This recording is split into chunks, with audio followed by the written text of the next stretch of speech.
ये है ईपो, एक छोटा सा हाथी, और ये कहानी है उसके सबसे बड़े डर की। ईपो हर रोज अपनी माँ के साथ जंगल से दरिया की तरफ जाता था, लेकिन जंगल और दरिया के दरमियान एक लकड़ी का पुल था।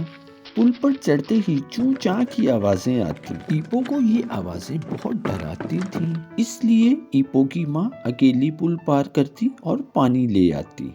एक दिन माँ मुस्कुराकर बोली, ईपो, कब तक मैं पानी लाती रहूं? ईपो ने हिम्मत की और डरते डरते ईपो ने पुल पर पहला कदम रखा। एक कदम, फिर दूसरा, और धीरे धीरे ईपो आगे बढ़ता गया। ईपो ने पुल पार कर लिया, ठंडा मीठा पानी, और ईपो ने खुशी से बहुत सा पानी पिया। अब ईपो रोज पुल पार करता और अपनी हिम्मत पर फख्र करता।